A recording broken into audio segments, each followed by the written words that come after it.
अस्सलाम वालेकुम। Programme night addition में हम आपको खुशामदीद कहते हैं। नाजरीन, कोयटा के रेलवे स्टेशन पर आज मामूल के मुताबिक गहमा गहमी थी।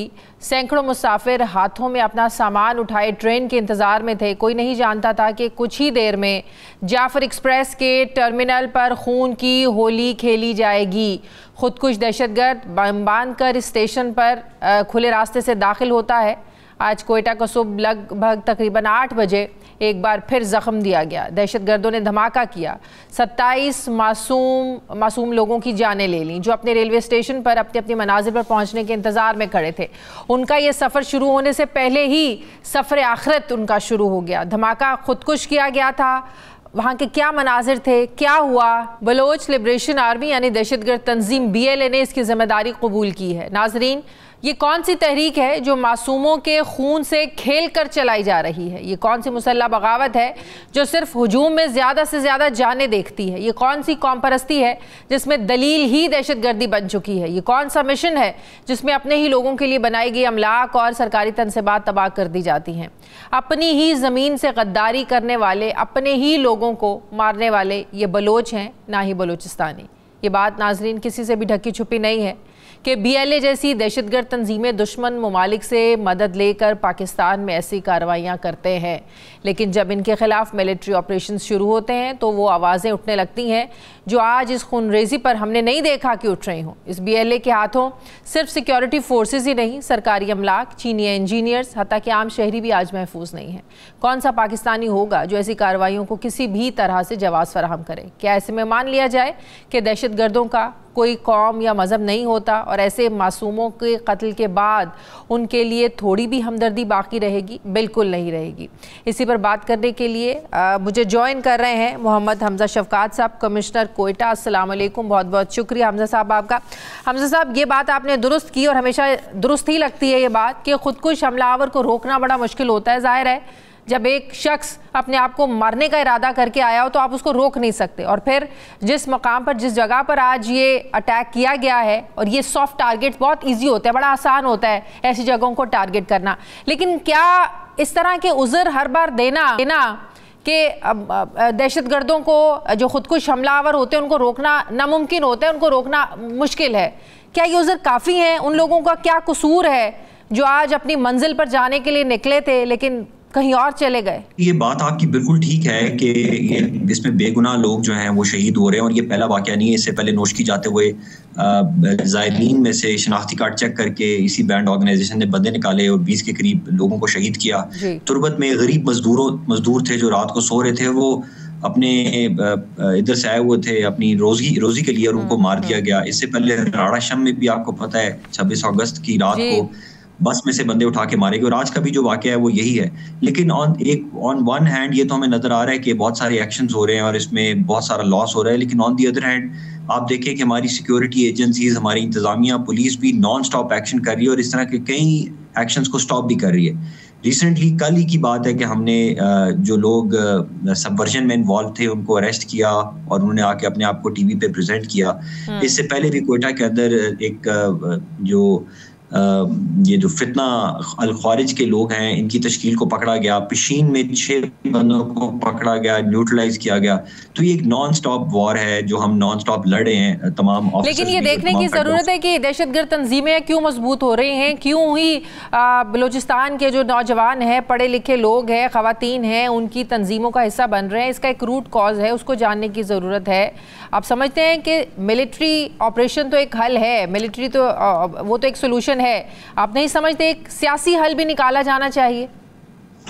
बिल्कुल, सियासी हल से भी ज़्यादा ज़रूरी है माशी हल, यानी कि जो इकॉनमी है, जब तक इकॉनमी फ्लरिश नहीं करेगी, यहाँ पे इंटरनेट एक्टिविटी हर जगह मौजूद नहीं होगी, यहाँ पर लोगों को जॉब्स नहीं मिलेंगी, तो तब तक वो इस तरह की एंटी सबवर्जन एक्टिविटीज़ में इन्वॉल्व होते रहेंगे।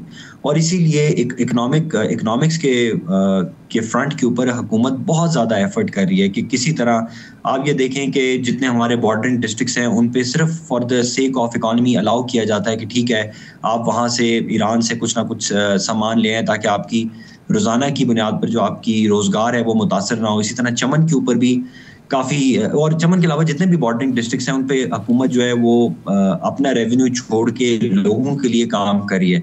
अभी भी जो गवर्नमेंट है, गवर्नमेंट ने नॉन स्टॉप जॉब्स के लिए इतने ज़्यादा प्रोग्राम स्टार्ट किए हैं जिसमें यूथ स्किल डेवलपमेंट प्रोग्राम है। इसके अलावा हर लेबर क्लास के बच्चे को, जो कि हज़ारों की तादाद में, उनको इस्लामाबाद के बेस्ट स्कूल में पढ़ाने का प्रोग्राम स्टार्ट किया गया है। मुल्क से बाहर भेजने के लिए 30,000 लड़कों का प्रोग्राम स्टार्ट किया गया है। यूनिवर्सिटी को फंड्स दिए जा रहे हैं, यूनिवर्सिटी ऑफ बलूचिस्तान को। लेकिन आप ये देखें कि जितना भी हुकूमत पाकिस्तान जो हमारे एनिमीज़ हैं, वो भी उतना ही फंड बलूचिस्तान में इंजेक्ट कर रहे हैं। और वो यहाँ पर जेन्युइन यूथ नहीं, बल्कि जो टेररिस्ट हैं, बदमाश हैं, डाकू हैं, उनके थ्रू वो इस तरह की एक्टिविटीज करवाते हैं। लेकिन कल जो नौजवान जिस शख्स को सामने लाया गया वो एक पढ़ा लिखा शख्स है, जिससे ये लगता है कि पढ़े लिखे नौजवानों को रागिब किया जा रहा है। जो एक आप वजह बता रहे हैं, एक मुआशी नाकामी है, फिर एक जमहूरी तरीके से वहाँ पर जिस तरीके से वहाँ पे हुकूमतें बनाई जाती हैं, लोगों को उनके हुकूक नहीं दिए जाते, उस सब से हट कर भी क्या आप नहीं समझते कि मिसिंग पर्सन का मामला एक बहुत बड़ी वजह है? जाहिर है उनके जो ख़ानदान हैं, उनके जो लवाहिकीन हैं, जो मुतासरा लोग हैं, वो भी उस तरफ बहुत ज़्यादा रागिब हो रहे हैं, ये कह के कि रियासत उनके साथ जुल्म कर रही है। बिल्कुल। अब ये देखें कि ये जो नैरेटिव है, अगर आपको वाक़या जिसमें ये कहा गया था कि हज़ारों की तादाद में मिसिंग पर्सन्स जो है उनकी डेड बॉडीज मिली, और उसमें chief justice of Balochistan high court को इंक्वायरी ऑफिसर बनाया गया, बाद में उनको भी शहीद कर दिया गया, मुस्कान जई साहब को। उन्होंने पूरी इंक्वायरी की और पता चला कि तूतक में सिर्फ 20 बॉडीज मिली, और वो भी अनआइडेंटिफाइड बॉडीज थी, और वो उन लोगों की बॉडीज थी जो शिया सुनी या कुछ इस तरह किसी और वजह से उनको मारा गया और फेंका गया, या कोई ट्राइबल वॉर में मारे गए। इसी तरह अगर आपको याद हो कि मुल्तान के अंदर हॉस्पिटल बहुत ज्यादा चलाया गया कि हजारों की तादाद में डेड बॉडीज हैं, वो शायद मिसिंग पर्सन्स की हैं, और बाद में पता चला कि वो मॉर्चरी से निकाली गई थी, और वो जो अनआइडेंटिफाइड बॉडीज वो होती हैं जो हॉस्पिटल्स में इस्तेमाल की जाती हैं बच्चों को पढ़ाने के लिए, मेडिसिन के लिए, एक्सपेरिमेंट्स के लिए, और वो हर हॉस्पिटल में होती हैं। तो देखेंगे इस नैरेटिव की वॉर जो है, इसी को यूज करते हुए यहाँ की यूथ को सबवर्जन की तरफ लेके आया जा रहा है। इसीलिए मीडिया का रोल बहुत इंपॉर्टेंट है, सिविल सर्विस का रोल बहुत इंपॉर्टेंट है, गवर्नमेंट्स का रोल बहुत इंपॉर्टेंट है। और इसीलिए हम सब आज जैसे ये वाकया हुआ है, हम सब फौरी तौर पर हमने मीडिया को रिस्पॉन्ड किया है और बताया है, और आज भी हम कोयटा में लोगों को ये दिखा रहे हैं कि डिस्पाइट ये आज जो सुबह वाकया हुआ है, इसके बावजूद सेकंड ब्लास्ट का खदशा भी था, लेकिन तमाम रेस्क्यू इदारे वहां पर पहुंचे। ऐसी कोई इंटेलिजेंस रिपोर्ट थी पहले, कोई धमकियां थी कुछ ऐसे? जी, दो किस्म की थ्रेट्स कोयटा में चल रही थी। एक थ्रेट थी कि सुसाइड बॉम्बर है जो अटैक करेगा कोई सॉफ्ट टारगेट को, और इसके अलावा एक क्रॉस बॉर्डर टेररिज्म की तश्कील की भी थ्रेट थी। उनमें से काफी हद तक तो हमने न्यूट्रलाइज कर दिया, लेकिन इसीलिए तो आप देखें ना कि ये जो आज भी सुसाइड बॉम्बर है वो किसी ऑफिस में नहीं कर सका, किसी चेक पोस्ट पे नहीं कर सका, किसी पुलिस लॉ एनफोर्समेंट के इदारे पे नहीं कर सका, बल्कि उसने सॉफ्टेस्ट टारगेट देखा कि पटरी के ऊपर तो आप चले जाएं और आपने बांधा हो तो, और फिर जाके सुबह 8:18 पे वो लोगों के दरमियान जाके। लेकिन बात ये है कि इससे डर के जाहिर है रेलवे स्टेशन बंद नहीं हो सकते, बॉडी पार्ट्स भी मिल गए हैं नादरा के थ्रू। इससे डर के जाहिर है रेलवे स्टेशन बंद नहीं हो सकते, हवाई अड्डे बंद नहीं हो सकते, मार्केट्स बंद नहीं हो सकती, तो क्या स्ट्रैटेजी होनी चाहिए फिर? जी, स्ट्रैटेजी ये है कि हमें मजीद अपने आप को रीइंफोर्स करना पड़ेगा, हमें पुलिस को, लॉ एनफोर्समेंट को मजीद एम्पावर करना पड़ेगा। कुछ लीगल अमेंडमेंट्स प्रपोज की हुई हैं, होम डिपार्टमेंट ने, इंशाल्लाह उस पर भी काम हो रहा है। और साथ ही साथ हमें नैरेटिव की वॉर भी जीतनी होगी, जिसमें आप लोगों का बहुत ज़्यादा रोल है। जब तक आप लोग ये आवाज़ आगे नहीं पहुँचाएंगे और हमारी यूथ तक ये आवाज़ नहीं पहुँचेगी कि स्टेट क्या कर रही है और उसके ऊपर झूठे इल्ज़ामात क्या लगाए जा रहे हैं, तब तक हम ये वॉर नहीं जीत सकेंगे। बलूचिस्तान की हुकूमतें तो हमेशा विफाक से गिला करती हमें तो नज़र आई हैं, माजी में भी, कि विफाक ने हमेशा ज़्यादती की है, विफाक उनके हुकूक नहीं देता। तो मसला तो कहीं ना कहीं विफाक का भी है, उनके हुकूक का भी है, मैशियत का भी है। तो ये तो सबको मिलकर देखना पड़ेगा, मिलकर चलना पड़ेगा। देखें, बात यह है कि मैं एज सिविल सर्वेंट, मैं पॉलिटिक्स ऑफ द गवर्नमेंट्स में तो अपने ऊपर कोई स्टेटमेंट नहीं दे सकता और ना देना मुनासिब है। लेकिन पॉलिटिक्स के अलावा देखें, ये तो बाकी सूबों में भी ऐसा ही है। लोग यहाँ पे कहते हैं यहाँ पे डेवलपमेंट नहीं है, तो आप देखें लाहौर के मसाफात में भी तो डेवलपमेंट नहीं है, इस्लामाबाद के साथ मेहराबादी है, वहाँ पे भी डेवलपमेंट नहीं है। तो डेवलपमेंट का बहाना करके टेररिस्ट एक्टिविटी करना और गरीब बेगुनाहों को मारना, ये किसी तरह से भी हम जस्टिफाई नहीं कर सकते। इसकी रूट कॉज के अंदर हम बहुत ज्यादा फिलोसॉफिकल डिबेट्स में चले जाएंगे। कोई कहता है कि आप 6 C's के एक्शन पे चले जाएं, कोई कहता है आप खान ऑफ कलात की पहली स्टेटमेंट देख लें। ये तो एक पॉलिटिक्स है और ये एक बात है, जो आइडियोलॉजिकल बात है, ये ठीक है, ये चलती रही है। अभी तक हम अपने जो मुस्लिम हिस्ट्री के अंदर भी जितनी वॉर्स हैं उनको भी जस्टिफाई नहीं कर सकेंगे, तो इनको कैसे जस्टिफाई करेंगे। लेकिन coming to the point, as a state, as a civil servant, as media, क्या रोल है आज देखें। मैं तो I am proud of my team, जो बॉम्ब की थ्रेट के बावजूद जो एम्बुलेंस के लोग थे जो गए, जिन्होंने बॉडीज उठाई। आप ये देखें कि ये इस ट्रेन के अंदर 400 लोगों ने जाना था, और आप कितना बड़ा ये सानिया हो सकता था। और वहां पे लोगों ने वहां पर ये 25 लोगों की शहादत हुई, और इसके बावजूद आप देखें कि हम लोग साइट पर पहुंचे और हमने इंश्योर किया कि ये ट्रेन ट्रैवल करेगी। और इसके बाद हमने चमन में भी सिक्योरिटी हाई अलर्ट की, मच में भी हाई अलर्ट की, और इस ट्रेन को टाइम पर निकाला। ये जाफराबाद एक्सप्रेस मूवी की, और शाम को ये जो जाफराबाद एक्सप्रेस ने पेशावर से आना था वो वापस भी आई, उसको रिसीव भी किया। जो बिजनेस एज यूजुअल है वो चल रहा है। ये इस तरह के अमन व अमान के हवाले से जो इजलास हुआ उसमें क्या स्ट्रैटेजी और क्या चीजें तय पाई उसमें? अमन व अमान के हवाले से इजलास हुआ जिसको मिनिस्टर ने, इंटीरियर ने और चीफ मिनिस्टर साहब ने चेयर किया, और उसमें सीटीडी वालों ने पूरी ब्रीफिंग दी। और उसमें अभी तक वो जहां तक पहुंच चुके हुए हैं, वो एक अभी सेंसिटिव इन्फॉर्मेशन मैं शेयर नहीं कर सकता, लेकिन मैं आपको ये बता सकता हूँ कि वो किस इलाके का बंदा है, किस कास्ट का बंदा है, अच्छा। कहाँ से वो रिक्रूट किया गया, कहाँ पे वो ऑपरेट करता रहा, कौन कौन लोग इसके फैसिलिटेटर्स थे, किसने रैकी की है, उन काफी हद तक इंफॉर्मेशन हम निकाल चुके हुए हैं। और इंशाल्लाह आप देखेंगे, जाहिर है लोकल फैसिलिटेशन, सहूलतकारी के बगैर तो ऐसे हमले हो नहीं सकते, तो इसका मतलब स्लीपर सेल्स आपके फैसिलिटेटर अंदर ही मौजूद हैं।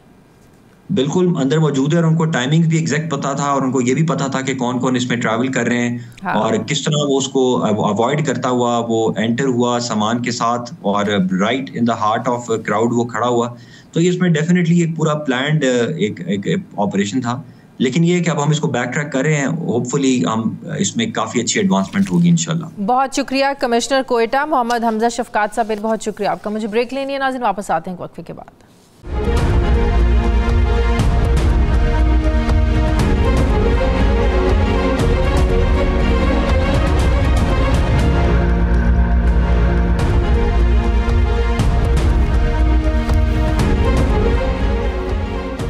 ब्रेक के बाद एक बार फिर से आपको खुशामदीद कहते हैं नाजरीन। बहुत से जलसे हो गए, जगह जगह एहतजाज भी कर देख लिया, नाकाम मुज़ाकरात की भी एक लंबी फहरिस्त है। लेकिन आज का सबसे बड़ा सवाल वही पुराना ही है कि इमरान खान की रिहाई के लिए पाकिस्तान तहरीक इंसाफ की कौन सी स्ट्रैटेजी कामयाब होगी भी या नहीं होगी। एक उम्मीद बनती है तो दो टूट जाती हैं। एक तरफ अमरीकी सदर ट्रंप से उम्मीदें हैं, तो दूसरी तरफ पाकिस्तान तहरीक इंसाफ ने एक बार फिर बड़े बड़े फैसले सड़कों पर करने की ठान ली है। लेकिन हुकूमत टस से मस होती नज़र नहीं आ रही है। वो अपनी पार्लियामेंट की ताकत से कभी आयन तो कभी कानून बदल कर अपने मुस्तकबिल के तमाम ख़तरात को दूर करती जा रही है, अपने रास्ते साफ करती जा रही है। आज सवाबी में तहरीक इंसाफ का जलसा हुआ। पाकिस्तान तहरीक इंसाफ ने इमरान खान की रिहाई के लिए एक एहतजाजी तहरीक शुरू करने का इंदिया दिया है, मगर ये तहरीक कब शुरू होगी, कोई फाइनल डेट तो अनाउंस नहीं की गई। सवाबी जलसे को लेकर हमने ये देखा, पिछले काफ़ी दिनों से बड़ा शोर था कि वज़ीर आला KPK गंडापुर साहब इमरान खान को जेल से निकालने का कोई हतमी प्लान देंगे, मगर आज उन्होंने ऐसा कोई प्लान तो शेयर नहीं किया। बस खिताब करते हुए इतना कहा कि इमरान खान इसी महीने यानी नवंबर में फाइनल कॉल देंगे, कारकुन तैयार रहें, इस बार अपने कायद को रिहा करवाए बगैर घरों को वापस नहीं जाएंगे। यानी कॉल देनी है तो इमरान खान ने देनी है। सवाल यह है कि इमरान खान जो हैं वो उनकी कॉल का इंतज़ार है, क्योंकि कहा जाता है कि इमरान खान कॉल दें भी तो उनकी कॉल को सीरियस कौन लेता है। वो तो ये भी कहा जाता है कि नाराज़ हैं कि उनके जो बाहर के लोग हैं, लीडरशिप है, उन्होंने उनकी रिहाई के लिए कुछ किया नहीं है। तो बात यह है कि तहरीक इंसाफ जो है वो क्यों इस पर तकिया किए बैठी है कि उन्होंने इमरान खान की रिहाई के लिए बाहर सड़कों पर ही निकलना है। अब सड़कों पर अगर निकलने जा रहे हैं, एहतजाज करना है, तो इसको लीड किसने करना है, कौन लीड करेगा? क्या वज़ीर आला KPK अली अमीन गंडापुर लीड करेंगे, जो जलसों पर ना तो वक्त पर पहुंचते हैं, अचानक गायब होने का उनका एक अपना रिकॉर्ड है। हुकूमत की तरफ से अली अमीन गंडापुर पर विकेट के दोनों तरफ खेलने के इल्जामात भी सामने आ चुके हैं। ख्वाजा आसिफ ने तो आज यहाँ तक कह दिया कि ये कॉम्प्रोमाइज्ड हैं। अली अमीन गंडापुर साहब जो हैं ये कॉम्प्रोमाइज्ड हैं और इमरान खान की मर्जी से कॉम्प्रोमाइज्ड हैं। अब इस तमाम सूरत हाल में इमरान खान के चाहने वाले एक तरफ तो मायूस हैं, अफसुर्दा हैं, जिसकी एक झलक हमें गुज़श्ता रोज़ वज़ीर आला KP के हाउस में नज़र भी आई, जहां पहले कारकुनों को वज़ीर आला का कई घंटे वेट कराया गया, फिर मुख्तसर मुलाकात के बाद उनको 1-1 हज़ार रुपया थमा दिया गया, जिस पर कारकुनों ने एहतजाज किया और वर्कर्स को इज्जत दो के नारे भी लगाए। बज़ाहिर ये सूरत हाल पहले ही मुश्किलात में घिरी सियासी जमात के लिए ज़ाहिर अच्छी नहीं है। आज सवाबी जलसे से पहले PTI रहनुमा असद कैसर ने भी एक ऐलान किया कि तहरीक इंसाफ जल्द ऑपोजिशन के साथ मिलकर बड़ा अलायंस बनाएगी। सवाल यह है कि जो पहले अलायंस बना था उसका क्या बना? ऐसे में पाकिस्तान तहरीक इंसाफ का डोनाल्ड ट्रंप की जीत से उम्मीदें लगाना क्या ठीक है? PTI के बाज़ रहनुमाओं का ये ख्याल है कि नई अमरीकी इंतज़ामिया ज़रूर एक्शन लेगी, मगर PTI के अंदर से अली मोहम्मद ख़ान जैसी आवाज़ें भी मौजूद हैं जो समझती हैं कि इमरान ख़ान की रिहाई का मामला जो है वो अमेरिका से नहीं, ये पाकिस्तान में ही हल होगा। अली मोहम्मद ख़ान साहब वो शख्सियात में से हैं जिन्हें क़यादत, कारकुनान, हत्ता के बानी PTI के आगे भी जो है वो उनकी बात जो है वो सुनी जाती है, रद्द नहीं की जाती है। वो इन हालात को बंद गली में दाखिल होना मानते नहीं हैं, वो हमेशा बातचीत के भी कायल रहे हैं। मुझे ज्वाइन करें अली मोहम्मद ख़ान साहब। अस्सलाम वालेकुम, बहुत बहुत शुक्रिया अली मोहम्मद ख़ान साहब आपका। आज फिर बड़ी बड़ी बातें, बड़ी बड़ी बड़कें, हम तो बड़कें ही कहेंगे क्योंकि लोगों को इकट्ठा करते हैं गंडापुर साहब, बड़ी बड़ी उम्मीदें उनकी जो है ना वो उनको देते हैं कि इमरान ख़ान के लिए अब हमें निकलना है, लड़ना है, मरना है। लोग निकलते हैं तो ख़ुद ये गायब हो जाते हैं, लोग इंतज़ार करते रहते हैं। आज कहते हैं कि चाहे जान चली जाए बानी PTI को रिहा करवा कर ही दम लेंगे। आप भी सियासत को खूब समझते हैं, पाकिस्तान की एहतजाजों की जो जलसे जुलूसों की हिस्ट्री किसी से ढकी छुपी नहीं है। आप लोगों का 126 दिन का धरना है। क्या पाकिस्तान में कभी ऐसे हुआ है कि ऐसे रैलियों से, जलसों से, जेलों से लोगों को आज़ाद करवा लिया जाए? बहुत शुक्रिया। बिस्मिल्लाहिर्रहमानिर्रहीम, अल्लाहुम्मा सल्ली अला मुहम्मद व अला आलिहि व सल्लम। सबसे पहले तो मैं तहरीक इंसाफ के कारकुनान को बिलखुसूस खैबर पख्तूनख्वा के जो हमारे कारकुन हैं, अवाम हैं, सवाबी एरिया, मर्दान, चारसदा, नौशहरा, पेशावर, सवात, इस सारी रीजन से और साउथ जो गंडापुर साहब का अपना इलाका है, उन सब इलाकों से बहुत से लोग आए। पंजाब से हमारे दोस्त आए, कश्मीर से, कराची से मैंने देखा, और क्वेटा से, बलूचिस्तान से भी कुछ प्रेजेंस मौजूद थी। तो सबका शुक्रिया, सबको एक कामयाब बड़े इवेंट की बहुत बहुत मुबारकबाद।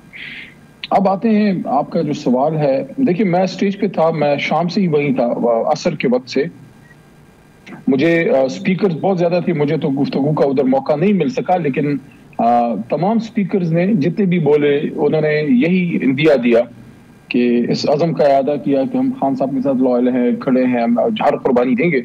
जो बुनियादी बात थी वो गंडापुर साहब ने की आज कि फाइनल कॉल इमरान खान साहब देंगे। जब वो फाइनल कॉल आएगी तो फिर पूरी कौम सारे मुल्क में एक साथ निकलेगी। मैं एक बात इस पे कहूंगा, सियासत में इसको बड़ी कॉल कह सकते हैं। फाइनल कॉल सियासत में मैं समझता हूं कि कभी भी हरफ आखिर नहीं होता। आप आज आखिरी अपनी कोशिश करके कल फिर कोशिश करते हैं, क्योंकि हमने इस मुल्क के लिए कोशिश करनी है, करें जब तक हम जिंदा हैं, पाकिस्तान के लिए अपना किरदार अदा करते रहेंगे। दूसरी बात यह है कि मैं समझता हूँ गंडापुर साहब अपने हिस्से से ज्यादा उन्होंने ड्यूटी की है। बुनियादी जिम्मेदारी मरकजी क़यादत की है, पाकिस्तान तहरीक इंसाफ की मरकजी लीडरशिप की, जिसमें गंडापुर साहब भी हिस्सा हैं ऑफ कोर्स, लेकिन चेयरमैन बैरिस्टर गौहर और नए जनरल सेक्रेटरी सलमान राजा, फॉर्मर जनरल सेक्रेटरी जो अभी अपोजिशन लीडर है उमर अयूब खान, और साथ में हम सब उनके साथ हैं। जो भी मेरे पास कोई ओहदा नहीं है, लेकिन ओहदे के बगैर जितना काम हो सकता है मैं ओहदे के साथ शायद उतना ना हो सकता। लेकिन मेरा सवाल फिर वही है कि मकसद क्या है इमरान खान को जेल से रिहा करवाना? क्या कभी ऐसे भी, सवाल फिर मेरा वही है कि क्या पाकिस्तान में कभी ऐसे हुआ है कि बाहर निकले लोग सड़कों पर बाप ले आए लोगों को, लेकिन जेलों से कैदी रिहा हो जाए? ऐसा तो कभी हुआ नहीं पाकिस्तान में।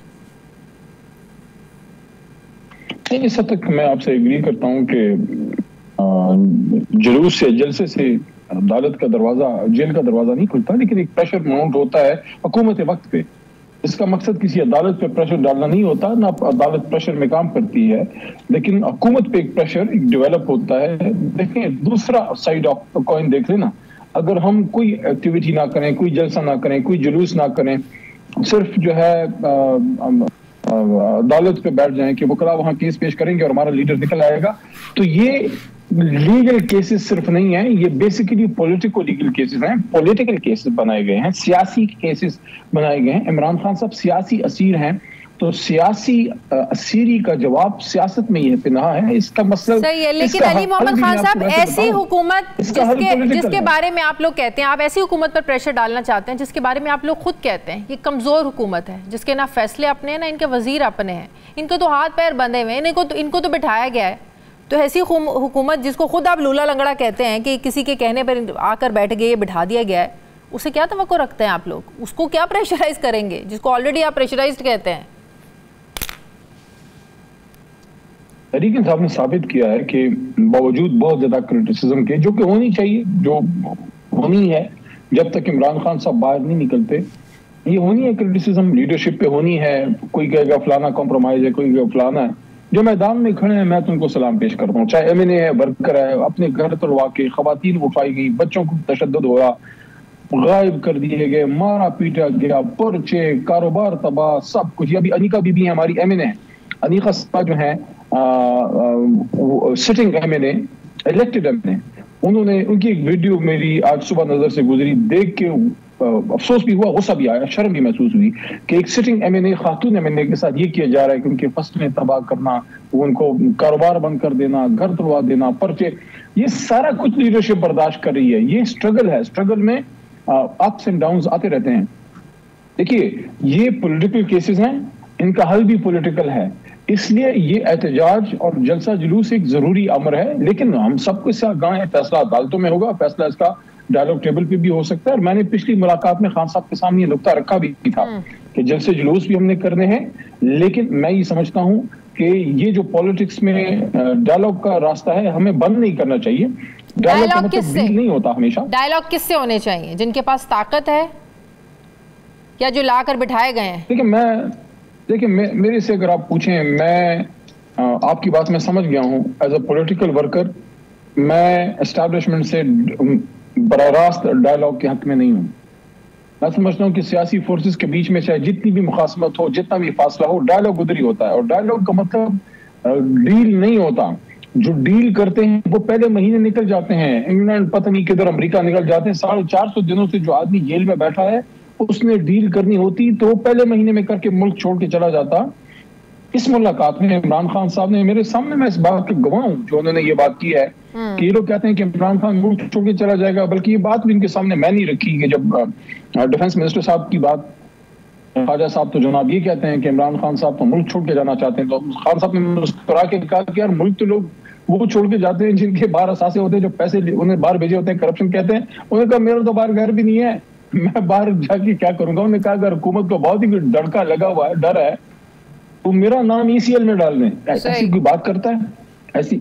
और उन्हें ये भी बात सामने आई वहीं उसी गुफ्तगू में कि मेरा जीना मरना पाकिस्तान में। अच्छा, अब इस सारी गुफ्तगू का हासिल वसूल ये है कि मेरे ख्याल में जहां मुल्क इस वक्त एक सियासी गुम कशमकश की कैफियत में है, इसका हल वाहिद यही है, डायलॉग टेबल पे इमरान खान साहब के साथ बात की जाए, इमरान खान साहब बाहर आए। तो इमरान खान साहब बात करने के हामी हैं सियासी जमातों के साथ, इन लोगों के साथ जिन्हें वो मानने को तैयार नहीं है? क्योंकि मैंने जब बात उनके सामने रखी तो उन्होंने रद्द नहीं किया, लेकिन उन्होंने इस पे कोई ज्यादा उम्मीद की बात भी नहीं की। उन्होंने कहा यार इससे मुझे नहीं लगता कुछ होगा। उसकी वजह यह है कि पिछले साल 1.5 साल में हुकूमत की तरफ से बारहा बात की गई है, मुज़ाकरात होने चाहिए, मुज़ाकरात करेंगे। उनके जो है अपना सिटिंग जो वैसे तो फॉर्म 47 के नहीं है, तो सदर आसिफ जरदारी साहब की तरफ से बात आई, मैं ख्याल में राना सनाउल्लाह साहब की तरफ से आई, उनके कुछ और लोगों की तरफ से, लेकिन अमली इक़दाम नहीं उठाए। लेकिन आप लोग भी तो शर्त पहले यही रखते हैं ना कि बातचीत तब शुरू होगी जब इमरान खान को जेल से निकालें तो बात शुरू होगी, तो ऐसे तो बातचीत नहीं हुआ करती। चलिए देखते हैं, जब तक बात नहीं होती या कोई रिजल्ट उस तरफ नहीं निकलता, कोई पॉलिटिकल हल नहीं निकलता, तब तक हम तो रोडों पे भी हैं और अदालतों में भी हैं और आपके सामने मीडिया पे भी हैं और सोशल मीडिया पे भी हैं और पार्लियामेंट में भी हैं, हर जगह है। क्योंकि हमने किसी भी सूरत में इमरान खान साहब को, इस कौम ने साबित किया है, उनके वर्कर ने साबित किया है कि इमरान खान साहब अकेले नहीं है, कौम उनके साथ है। और सिर्फ इमरान खान नहीं बल्कि उनकी बहुत सी लीडरशिप उनके साथ जेल में है। 85 साल डॉक्टर यास्मीन राशिद है, कैंसर सर्वाइवर है। मैं समझता हूं कि मियां महमूद रशीद साहब से कोई एक्सपेक्ट नहीं करता था, पुराने वफादार साथी हैं, लेकिन एज उनकी ज्यादा है, उनकी बात नहीं होती, उनकी बात होनी चाहिए। फॉर्मर गवर्नर उमर सरफराज चीमा, क्या वो जेन्युइन आदमी है? 3.5 साल जब हमारी हुकूमत थी, वजीर आजम थे खान साहब, आखिर में उनको एक ओहदा मिला गवर्नर का, और उन्होंने साबित किया कि परफॉर्मेंस देने के लिए कोई साल नहीं चाहिए। उन चंद महीनों में साबित किया कि वफादार आदमी जब कुर्सी पे बैठता है उसका वो रंग दिखाता है अपना, उसकी वफा रंग दिखाती है। साथ में फिर आखिरी जो सबसे अहम मैं समझता हूं कि जाचोरी साहब सेनेटर भी और शाह महमूद कुरैशी साहब। आप मुझे बताइए, आप इतने अरसे से कवर कर रही, जहांगीर तरीन साहब के जमाने से इनका एक था, धड़े का भी वो था, क्या शाह महमूद साहब से कोई एक्सपेक्ट करता था? उस 2 दफा की वजीर खारजा से ये एक्सपेक्ट करता था कि कोई जो खान साहब से चंद की उनके दिन कम है जेल में, बाकी तो उनके भी 400 दिनों से ज्यादा हो गए। शाह महमूद साहब भी खड़े हैं, तो कौन तो खड़ी है अपने लीडर के साथ। तो सियासत में मुश्किलात आती हैं, आज नहीं तो कल खान साहब निकल आएंगे। क्या नया ऑपोजिशन अलायंस बनाने की सोच रहे हैं आप लोग? एक पहले भी तो बना था, उसका क्या बना? देखिए, असद साहब कोशिश कर रहे हैं। मैं अप्रिशिएट करना चाहूंगा फॉर्मर स्पीकर जनाब असद कैसर साहब को, अल्लाह ने ये सलाहियत दी है, उनमें खूबी है कि वो पॉलिटिकल फोर्सेस के साथ बात कर सकते हैं, उनको लोग इज्जत देते हैं, उनकी बात सुन लेते हैं। तो उन्होंने मौलाना साहब के साथ भी इंगेजमेंट रखी। बल्कि मुझे याद है पिछले साल जब इलेक्शन नहीं हुए थे तो मेरे पास आए, ये बात शायद बहुत कम लोगों को पता है, मुझे असद साहब ने कहा कि मौलाना साहब के पास जाना है। मैं कहा यार आप ही जाओ। उन्होंने कहा नहीं तुमने भी जाना है। मैं कहा क्या करना है? उसको कोई पॉलिटिकल एंगेजमेंट की बात नहीं थी। मौलाना साहब मोहतरम की खुशदामद साहिबा की फौतगी हुई थी, तो मैंने कहा ठीक है असद साहब मेरे घर आए। मैं कहा अब तो जाना बनता है, मेरे फॉर्मर स्पीकर हैं, मेरे तो बड़े भाई जाते हैं। हम चले गए। वो जो हम पे क्रिटिसिज्म हुई, सारा कुछ हुआ, आज सबने देखा कि एक एंगेजमेंट अच्छी एक स्टेप थी। खान साहब ने उसको फिर सपोर्ट किया कि ठीक है मौलाना साहब अगर हमारे साथ इस चीज पे आते हैं साथ, क्योंकि उनको भी कुछ रिजर्वेशंस ऐसी हैं जैसे 26वीं आईनी तरमीम पे मिलिट्री ट्रायल्स वाली चीज, कोर्ट्स वाली चीज जो है, साथ में फॉर्म 47 का जो इशू है, इन सारी चीजों पे उनके हमारे मौक़िफ़ में काफी मुताबिकत है। तो ठीक है अपना असद साहब उनसे एंगेज कर रहे हैं, उन्होंने चकज़ई साहब से एंगेज किया, अल्लामा नासिर अब्बास साहब हैं हमारे साहबजादा हामिद रजा साहब हैं, और भी जमातों से उनकी राब्ते जमात इस्लामी से पहले इन्हीं जमातों पर मबनी आप लोगों का अपोजिशन अलायंस था। अगर कुछ एडिशन होगा तो अगर मौलाना मिलते हैं तो इसको स्ट्रॉन्ग एक अपोजिशन अलायंस कहा जा सकता है, अगर मौलाना मानते हैं। देखिए मैं तो जिस सोच का हूँ वो सबको पता है, मैं इस चीज को अच्छा समझता हूँ पॉलिटिकल अलायंसेस अगर अपोजिशन में हो। लेकिन मेरी जो जाती सोच है वो ये है कि उस पे ये ट्रंप वाले मामले पे भी मैंने सुबह ट्वीट की थी, कुछ लोगों को अच्छी भी नहीं लगी, लेकिन सब उस नुक्ते पे आ गए हैं।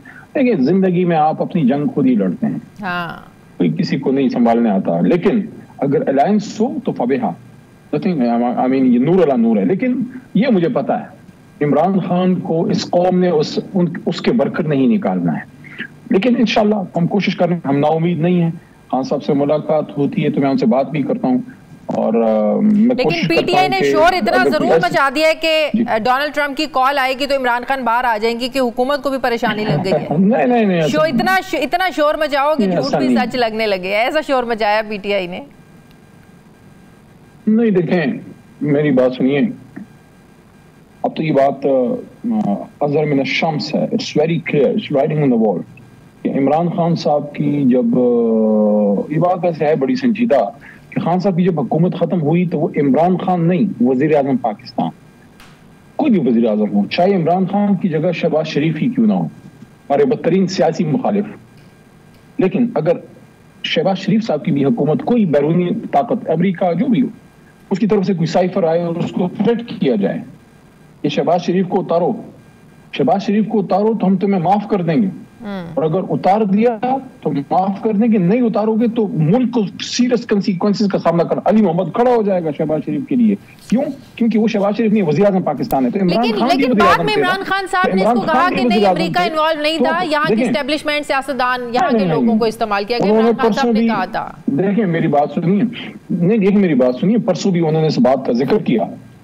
मेरी जो बात है वो थोड़ी अधूरी रह गई कि इमरान खान साहब की जब हुकूमत रजीम चेंज के जरिए खत्म की गई, साइफर जब भेजा गया और थ्रेट किया गया, तो इमरान खान साहब की तो अपनी जाती लड़ाई नहीं थी जो बाइडेन से अमेरिका से। इमरान खान तो पाकिस्तान के मफाद की लड़ाई लड़ रहा था। अगर वो कह रहा था मैं अड्डे नहीं दूंगा, तो क्या वो बनी गाला की जमीन जो बाइडेन हथियाना चाह रहा था, वो इसलिए अड्डे नहीं दे रहे थे कि अगर यहाँ अड्डा बनेगा तो यहाँ से जब दहशत गर्दी होगी या जब आपके एयर स्ट्राइक्स होंगे, तो अगर पाकिस्तान। नंबर 2, अगर वो यहाँ से रूस जा रहे थे सस्ते तेल के लिए, सस्ते तेल से उन्होंने कोई मियाँ वाली में अपना पेट्रोल पंप लगाना था? नहीं, इस मुल्क के अवाम के लिए। तो जब इमरान खान ने इस मुल्क के अवाम के लिए पॉलिसी, मुल्क में भी बाहर का इंट्रूजन को रोका और बाहर आजाद खारजा पॉलिसी, और फिर अमेरिका जाके यूनाइटेड नेशंस में हुर्मत रसूल सल्लल्लाहु अलैहि वसल्लम की जंग लड़ी, मदीना की रियासत की बातें की, ये तो अपनी जंग नहीं लड़ रहा था। तो जब उस पे कौम की जंग लड़ते हुए उसकी हुकूमत पे हमला हुआ, तो उस वक्त आर्मी चीफ का,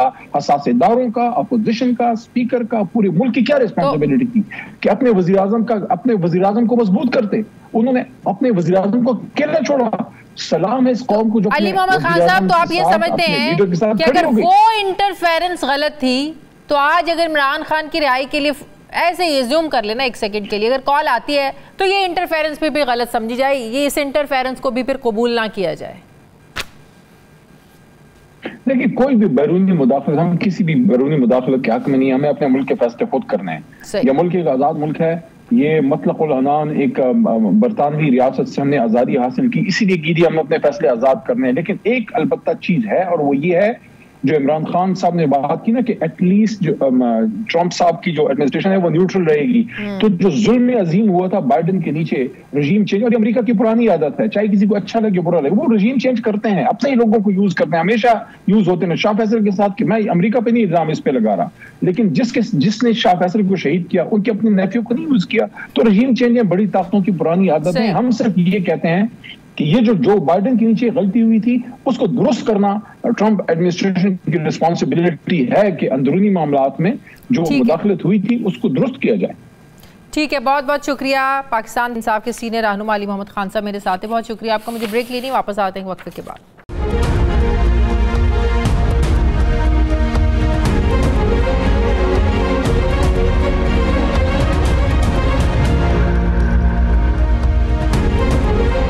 ब्रेक के बाद एक बार फिर से आपको खुशामदीद कहते हैं। नाज़रीन, वैसे तो आज इकबाल डे है, लेकिन जब शायर मशरिक के फ़लसफ़े को देखें तो पाकिस्तानियों के लिए शायद ही कोई ऐसा दिन हो जो इकबाल के अफ़कार का तकाज़ा ना करे।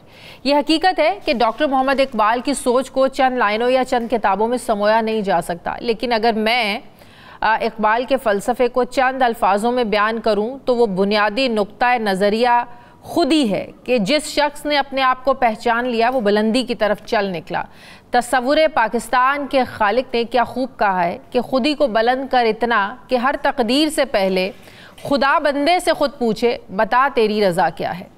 इकबाल ने हकीकत पसंदी, सियासी जदोजहद, आज़ादी, खुददारी के भी तस्वुर दिए, लेकिन आज जो मौजूदा हुक्मरान है इकबाल के तस्वुर, अफकार और फ़लसफ़े को बड़ा बयान कर रहे हैं। वो खुद इकबाल के फ़लसफ़े की नफ़ी तले दबे आज मालूम हो रहे हैं। आज मज़ार इकबाल पर हाज़िरी देने के बाद वफाकी वज़ीर इत्तलात अताउल्लाह तारड़ ने इकबाल के अफकार और तस्वुर के बारे में क्या कहा, ज़रा सुनिए। इकबाल का जो खुदी का तस्वर है कि खुदी को कर बुलंद इतना कि हर तकदीर से पहले खुदा बंदे से खुद पूछे, बता तेरी रज़ा क्या है, ये खुद इंसारी और खुदी का जो एक पैगाम है, मैं ये समझता हूँ कि इसकी पूरी मुस्लिम उम्मा को ज़रूरत है। और इकबाल के जो अफकार हैं उससे ना सिर्फ बड़े सगीर के मुसलमान जो हैं वो इंस्पायर होते हैं, बल्कि पूरी दुनिया के मुसलमान उससे बहुत इंस्पिरेशन लेते हैं। अब अताउल्लाह तारड़ ने तस्वुर इकबाल पर जो बातें कहीं वो गलत नहीं कहीं, लेकिन सवाल ये है कि क्या हुक्मरान खुद इकबाल के फ़लसफ़े के म्यार पर पूरा उतरते हैं?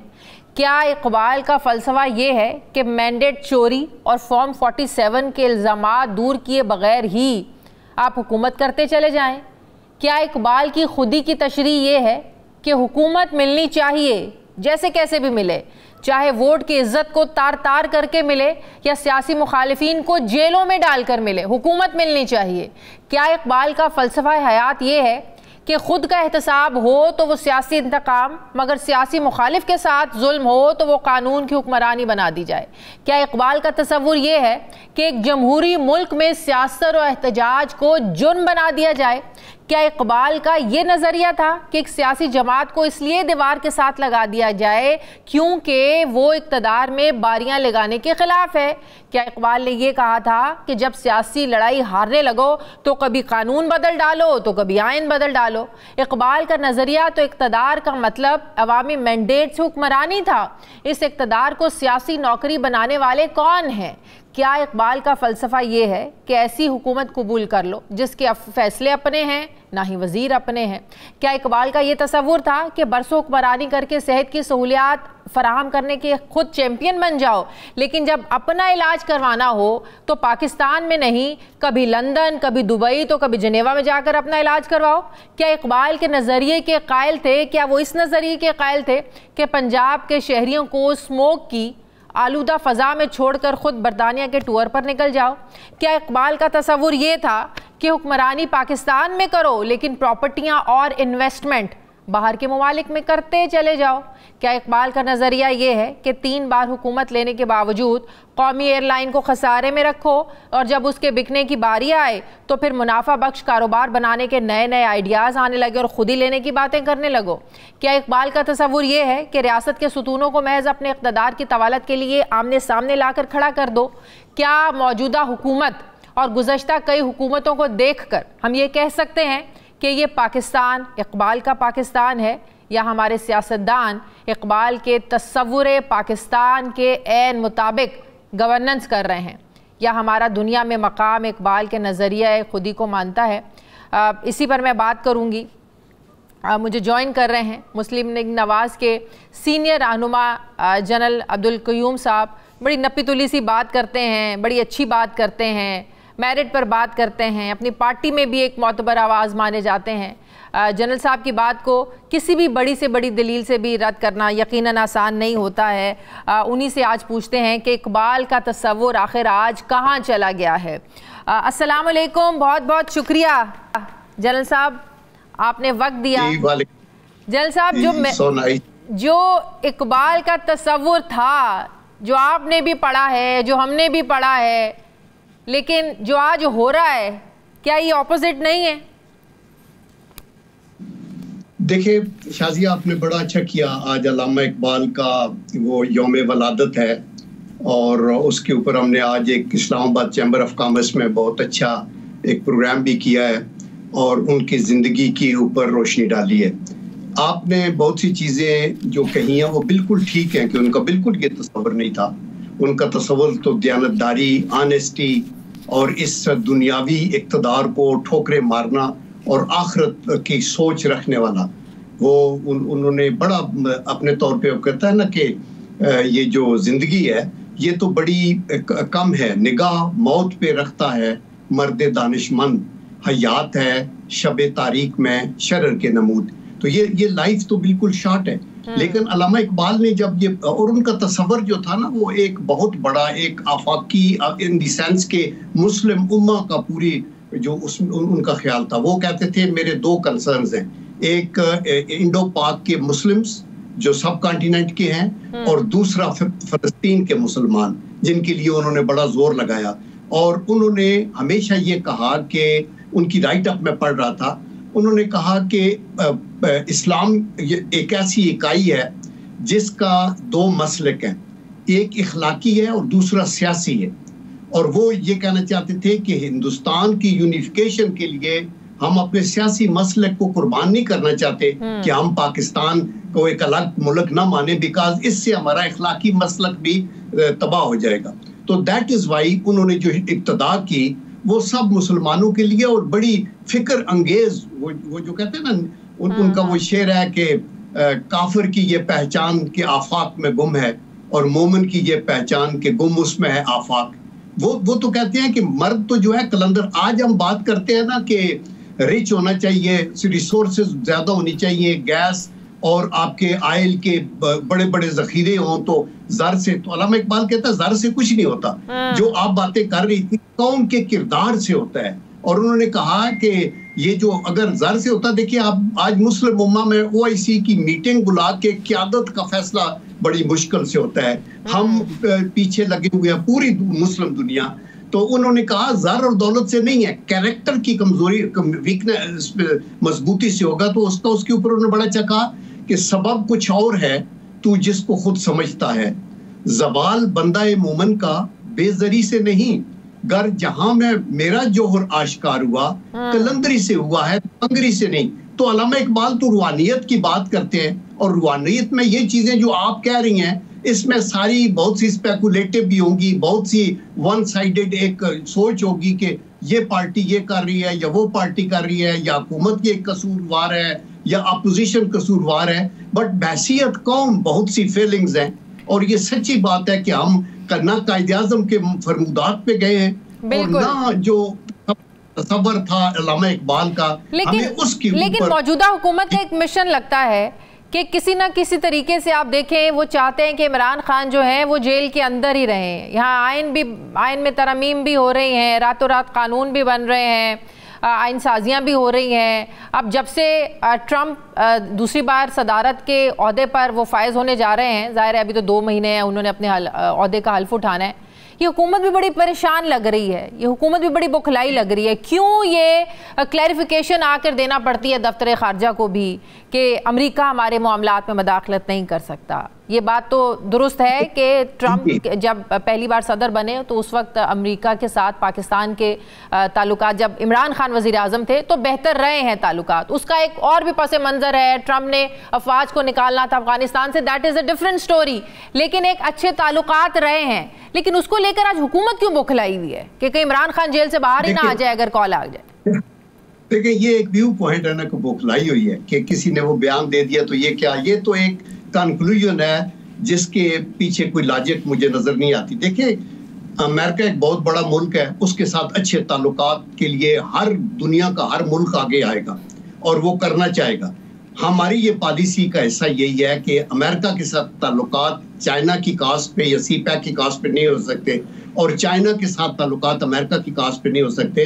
तो आपकी सफारतकारी की जो फिनेस है, जो सुपरियरिटी है आपकी ओरिएंटेशन फॉरेन रिलेशन की, उसमें यही है कि आप ऐसी पॉलिसी इख्तियार करें कि आप उसके दरमियान चले।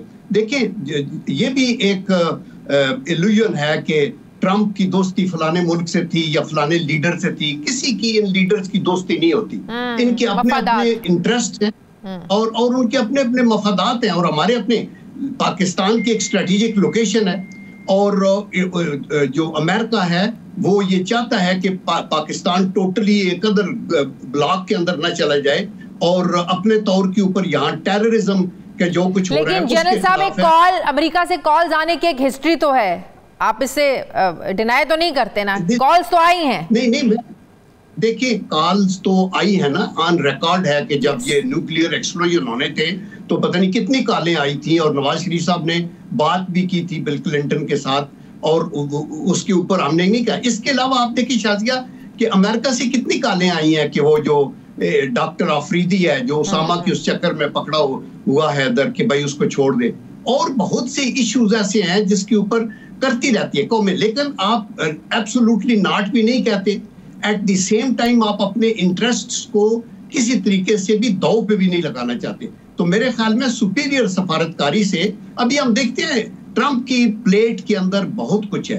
वो एक चाइना के खिलाफ ट्रेड की वार है, 60% टैरिफ उनको लगाना चाहता है, यूरोप के ऊपर 20% टैरिफ लास्ट टाइम उन्होंने वो कहा हुआ था। देन वो यूनिपोलर वर्ल्ड के स्टेटस को कंटेस्ट कर रहे हैं कि इससे ये मल्टीपोलर न बढ़े, और नंबर 3 सब कॉन्टिनेंट में वो इम्पोर्टेंस इंडिया की है भी, इसलिए कि वो चाहते हैं चाइना की कंटेनमेंट। लेकिन सबसे बढ़कर डोमेस्टिक इश्यूज बहुत ज्यादा हैं जिस पर ट्रंप की तवज्जो होगी, उनके इंटरनल प्रॉब्लम्स बहुत हैं। जी, उनके बड़े प्रॉब्लम्स होंगे, बट आई एश्योर यू के हमारे लोग जो है ना वो आंखें बंद करके तो नहीं बैठे ना, हर जगह high commissioner, ambassadors, foreign policy आप, और फिर देखिए पार्लियामेंट मौजूद है, उसके अंदर डिबेट फॉरेन पॉलिसी पे होती रहनी चाहिए। हुकूमत भी बोलती है, अपोजिशन भी उसके अंदर अपनी इनपुट देती है, और फिर फाइनली आप क्रिस्टलाइज करके अपनी फॉरेन पॉलिसी बनाते हैं। जन साहब, वहाँ के कांग्रेस के अरकान का खत लिखना, जाहिर है ये एक चीज़ तो साफ नज़र आती है कि पीटीआई ने एक स्ट्रॉन्ग लॉबिंग की है, उन्होंने लॉबिंग फर्म्स भी हायर की हैं, पैसे दिए हैं, कुछ भी किया है उन्होंने। कांग्रेस अरकान से खत लिखवाना ये भी कोई छोटी बात नहीं है। तो एक स्ट्रॉन्ग एक लॉबी का एक नतीजा हो तो सकता है कि पाकिस्तान पर एक प्रेशर आ जाए इमरान खान की रिहाई का। देखिए, तहरीक इंसाफ को मैं रिगार्ड करता हूँ हाईली, लेकिन मैं ये कहता हूँ कि ये जो तौर तरीके हैं कि आप बाहर से मुल्क के ऊपर प्रेशर डलवाएं, आप IMF के दफ्तर के सामने मुजाहरा करें, आप पाकिस्तान पे सैंक्शनें लगाने की बात करें, तो मेरे ख्याल में ये चीजें तो खुदा के लिए मुल्क के अंदर आप सियासत कर सकते हैं ना, मुल्क के अंदर आपका कनेक्शन होना चाहिए, आपस के अंदर वर्किंग रिलेशनशिप होने चाहिए। ये बातें आप बाहर करेंगे तो आपकी वैल्यू उन लोगों की आंखों में भी गिरेगी। ठीक है, कांग्रेस ने वो बना के भेज दिया, तो क्या ये ऑफिशियल स्टैंड है अमेरिका की हुकूमत का? क्या इसको अप्रिशिएट किया जाएगा? तो मेरे ख्याल में इस तरह नहीं करना। और मैं ये समझता हूँ कि सारी सियासी जमातें अपनी तरफ से वो एस्टेब्लिशमेंट की तरफ देखने की बजाय पार्लियामेंट के अंदर बैठ के गिव एंड टेक के ऊपर एक दूसरे को टॉलरेट करके आप आगे बढ़ सकते हैं, बाखुदा बढ़ सकते हैं, मुझे कोई डाउट नहीं है। और पाकिस्तान शाजिया एक स्ट्रॉन्ग कंट्री है, इसकी अफवाज जो है अल्लाह के करम से 150 दुनिया की फौजें हैं मुल्कों की, उनमें आप गूगल करके देखना 8वें या 9वें नंबर के ऊपर प्रोफेशनल एफिशिएंसी कॉम्पिटेंस हाजिरी उसके अंदर आती है। तो मेरे ख्याल में और इकोनॉमी भी खुदा के करम से सहारे पे कुछ जा रही है। हमारी प्रॉब्लम सख्त तो हैं because balance of payment issues हैं लंबे। इसी तरह सफारतकारी में अभी एससीओ की मीटिंग हुई है। अब आप देखिए दहशतगर्दी के वाकयात बढ़ते जा रहे हैं, ऐसे माहौल में कौन इन्वेस्टमेंट करना चाहेगा? तहरीक इंसाफ एक बार फिर से सड़कों पर आने का ऐलान कर रही है।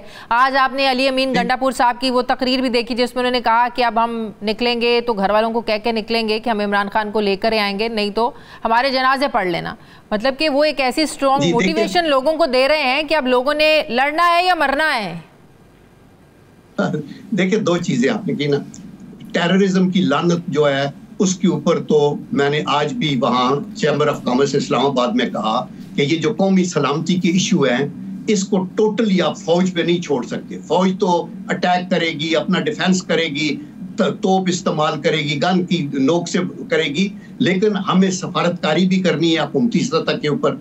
पूरी कौम का तावन भी चाहिए, पब्लिक का भी बॉर्डरिंग प्रोविंसेस में तावन चाहिए। तो मैं आपको अश्योर करता हूँ कि अल्लाह के करम से जो लोग खून दे रहे हैं वो रायगान नहीं जाएगा, पाकिस्तान की हम हिफाजत करेंगे। और दूसरा जो गंडापुर का है आए दिन वावेला, वो ये फ्रस्ट्रेशन बढ़ जाती है जब ये होता है कि पाकिस्तान की इकोनॉमी बेटर हो रही है, स्टॉक एक्सचेंज ऊपर चली जा रही है, इंटरेस्ट रेट को हमने कम कर दिया, पर कैपिटल इनको बढ़ गया, तो ये बिजली की तरह गिरता है। क्योंकि हम तो हमारे यार लोग तो ये प्रोपेगेंडा करते हैं गया पाकिस्तान, अभी डिफॉल्ट होगा, ये होगा, और फिर सोशल मीडिया पे हर नेगेटिव न्यूज। तो अब अल्लामा इकबाल की बात है ना, तो एक मैं आपको बताऊं कि अल्लामा इकबाल ने ये जो हमारी स्पीच की आजादी और बोलने का हक है, उस पर उन्होंने लिखा था कि आजादी अफकार से है उनकी तबाही, रखते नहीं जो फिक्र तदब्बर का सलीका हो, फिक्र अगर खाम तो आजादी अफकार इंसान को हैवान बनाने का है तरीका।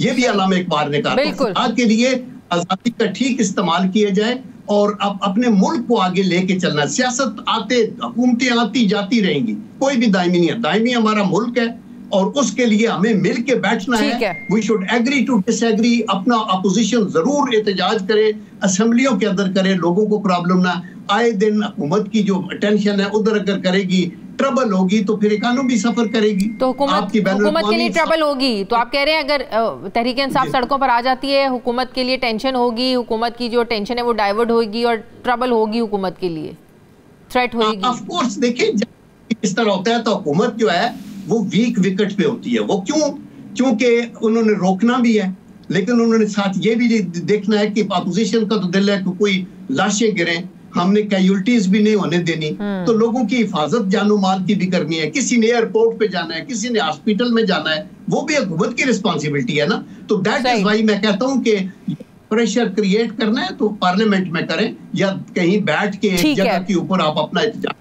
बहुत शुक्रिया। मसलून के सीनियर रहनुमा lieutenant general retired Abdul Qayyum साहब मेरे साथ थे। बहुत शुक्रिया आपका। नाज़रीन, प्रोग्राम का वक्त खत्म हो गया, फीडबैक दें, अपना ख्याल रखें, मुझे इजाज़त दें, अल्लाह हाफ़िज़।